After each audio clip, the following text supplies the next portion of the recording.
itu pun membuat kemuliaan yang luar biasa. Kemuliaan ketika dipindahkan itu ruh ke dalam rahim ibunya, itu digambarkan di dalam kitab Maulid itu kan luar biasa.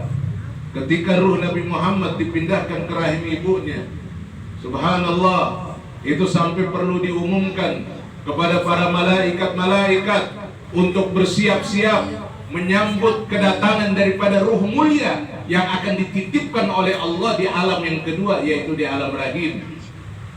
Ini juga menunjukkan bahwa beliau ini mulia, bukannya orang biasa. Maka dari situ baru ketika detik-detik ditampilkan lagi ke alam yang ketiga di alam dunia ini, itu Allah tunjukkan lagi kemuliaannya Nabi Muhammad. Di mana beliau pas mau lahir, apa yang terjadi? Kita lihat semua itu yang namanya Kisra Kaisar Persia itu sampai gedung-gedung bangunannya itu sampai hancur, sampai jatuh berantakan. Bingung ini ada apa? Malaikat-malaikat itu semua melakukan persiapan menyambut kedatangan Nabi Muhammad, berdiri berbaris. Jin-jin yang punya kebiasaan nyolong informasi-informasi ilahiyah, informasi-informasi ketuhanan, saat itu bingung semua, nggak bisa tembus ke langit. Ini ada apa? Sehingga lapor ke rajanya, yaitu iblis laknatullah. Dia bilang, Tuhan, ini kami nggak bisa lagi dapat informasi ini. Setiap kami naik belum sampai di atas, itu sudah diserang dengan bintang-bintang yang begitu banyak, yang akhirnya kami nggak berani untuk bisa mendengarkan rahasia-rahasia ilahi. Nah, ketika dengar seperti itu, maka iblis bilang, coba dilacak, ini nggak kebiasaannya ini. Ini pasti ada yang kagak beres ini. Coba kalian cari dari ujung barat sampai ujung timur, keliling ini semua. Yang namanya jin-jin keliling. Di dasar laut mereka nyari, di atas mereka nyari, pokoknya seluruh penjuru mereka nyari. Dan akhirnya kelihatan rupanya ada cahaya yang memancar dari kota Mekah. Semakin didekati itu cahaya memancar dari dekat Ka'bah Baitullah. Ternyata semakin didekati itu dari rumahnya baginda Rasulullah Sallallahu Alaihi Wasallam. Baginda Muhammad dilahirkan. Nah, itu kemuliaannya. Jadi luar biasa. Sampai kita tadi berdiri semua, berdiri dengan baca ya Nabi salam alaika. Dirinya kita itu bukan diri ngarang-ngarang, tapi kita berdiri seperti para malaikat berdiri menyambut Nabi. Jadi malaikat duluan yang nyontoin, ya. Malaikat duluan yang nyontoin untuk menyambut Nabi Muhammad ketika dilahirkan ke alam dunia. Nah, kita dicontohkan juga pada saat Mahallul Qiyam, itu dikasih tuh tempat tulisannya di buku Maulid, Mahallul Qiyam, tempat berdiri. Diajarin buat kita kalau udah sampai di sini, detik-detik menceritakan tentang baginda Nabi, berdiri nyambut itu baginda Nabi. Ya. Kenapa? Karena secara ruhaniyah, secara spiritual itu Nabi Muhammad hadir bersama kita ketika nama beliau disebutkan. Ketika nama beliau disebutkan, Allah turunkan ruhnya ke dalam jasadnya, dan beliau disuruh oleh Allah untuk menjawab daripada salawat dan salam yang disampaikan oleh umatnya. Jadi dijawab langsung. Makanya kita bilang ya Nabi salam alaika, langsung buat nabinya. Bukan buat yang lain, langsung buat nabinya. Alaika, buatmu ya Rasul. Maka dijawab oleh Nabi. Ya, salam-salam kita. Beruntunglah orang yang dijawab salamnya oleh Nabi. Kemuliaannya di alam dunia udah gak usah diceritain lagi bagaimana Nabi menjadi manusia mulia. Kemuliaannya ketika beliau wafat lebih lagi ditunjukkan oleh Allah bagaimana ini baginda Nabi. Setelah wafat sampai hari ini hampir 1500 tahun, nama manusia yang paling banyak disebutkan setelah nama Allah itu nama Nabi Muhammad. Kan? Kalau Jokowi enggak ya? Enggak ada, enggak disebutin. Tapi nama Nabi Muhammad sampai hari ini kagak putus-putusnya. Yang disebut apanya? Baiknya, kebaikannya. Itulah manusia.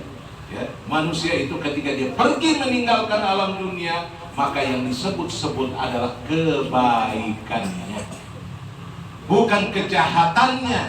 Nah, oleh karena itu para auliyaillah, para orang-orang saleh, mereka itu ketahuan kesolehannya, ketahuan kewaliannya, ya, ketahuan kemuliaannya itu ketika mereka meninggal.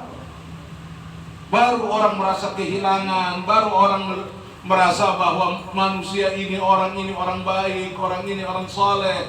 Maka mereka selalu mengingat, selalu menyebut-nyebutnya.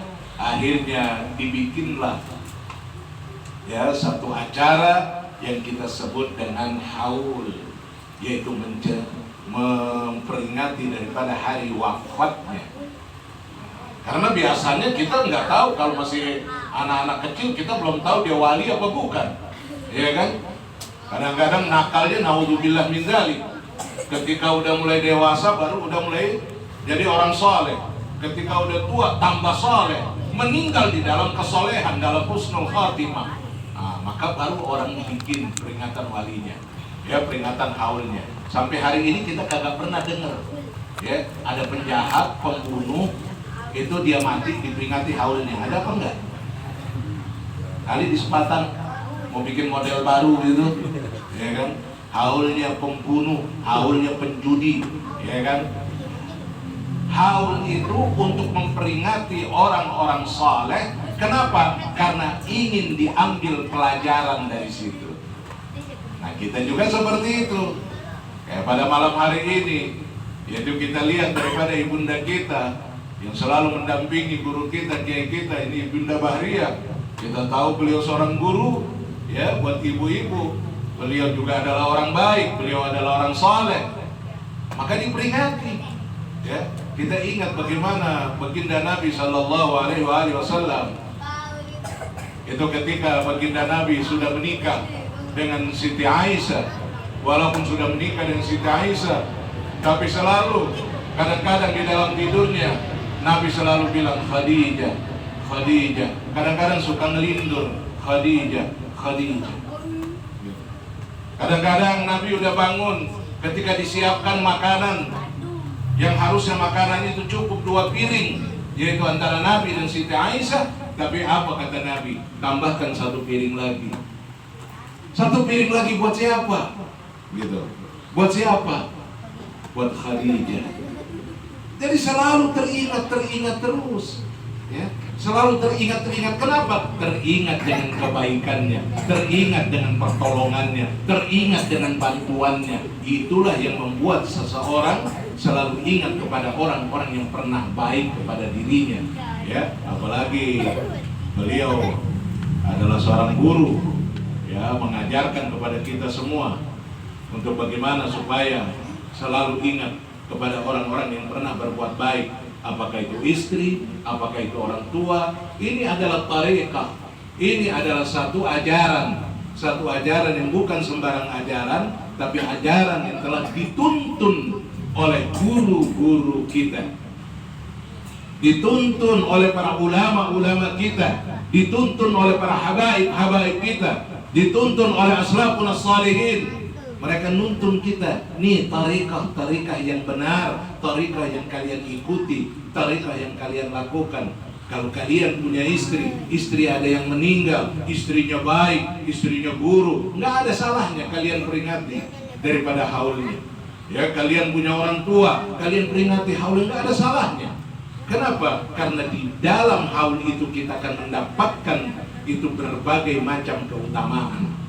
Keutamaan pertama yaitu kita silaturahmi, kumpulkan orang, silaturahmi di situ. Sudah tentu kalau yang kita haul ini orang baik, maka yang hadir pun itu tidak merasa berat. Mereka juga hadir, ya, ingat pertemanan, ingat persaudaraan, ingat hubungan kekerabatan, itu mereka akan hadir.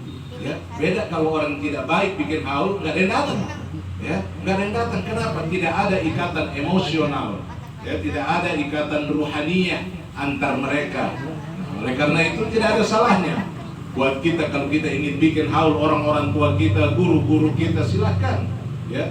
Itu di dalamnya ada nilai silaturahmi yang sangat dianjurkan oleh baginda Nabi besar Muhammad sallallahu alaihi wasallam. Yang kedua, di dalamnya full dengan doa. Full dengan doa. Tadi kita lihat hatam Quran, habis hatam Quran kita tahlil, habis tahlil kita maulid, habis maulid kita doa. Di mana doa-doa yang kita lakukan dalam satu majelis itu pasti mustajabah, pasti diterima oleh Allah Subhanahu wa Ta'ala. Jadi nggak ada ruginya kita kumpul di situ full dengan doa, ya, lewat acara haul ini. Yang ketiga lagi, mungkin di sini di dalam acara haul ada yang namanya sedekah, ya, sedekah dari keluarga besar, ada sedekah dari kita orang. Itu sedekah itu juga adalah sebuah kebaikan, sebuah amal saleh. Setelah itu ada lagi mungkin, ya, apalagi, oh, ada tausiah. Paling tidak tausiah agama yang kita dengarkan itu seperti dikatakan fadzakir fa inna dzikra tanfa'ul mu'minin. Ya, kasih peringatan. Karena setiap peringatan sedikit pun itu pasti akan bermanfaat bagi orang-orang mukmin. Nah, jadi nggak ada salahnya, nggak ada ruginya.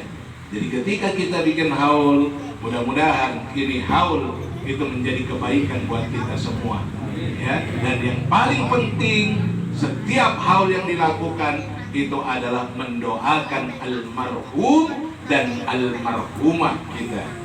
Ya, dan doa yang dilakukan oleh orang hidup kepada orang yang sudah meninggal itu adalah doa yang diterima oleh Allah, doa yang mustajabah. Kenapa? Karena tidak ada yang diharapkan oleh orang-orang yang sudah meninggal kecuali doa dan istighfar. Dan doa dan istighfar inilah yang selalu kita bacakan di dalam acara-acara haul kita. Jadi semuanya bermanfaat. Bermanfaat untuk kita, bermanfaat untuk keluarga besar, bermanfaat untuk almarhumah. Dan mudah-mudahan kalau hari ini kita sering mendoakan orang, insya Allah satu waktu, satu saat ketika kita meninggal, kita banyak didoakan orang. Ya. Jadi kalau hari ini kita sering mendoakan orang, insya Allah satu waktu, satu saat ketika kita meninggal, kita banyak didoakan orang. Amin ya Rabbal Alamin. Tapi berasa demikian, gak usah banyak-banyak lah. Ya, orang niatnya ceramah, niatnya cuma datang doang, silaturahmi. Kurang lebihnya mohon maaf. Wallahu yuwaffiquna bima yuhibbu wa yarda. Wallahu muwaffiq ila aqwamit thariq. Wassalamualaikum warahmatullahi wabarakatuh.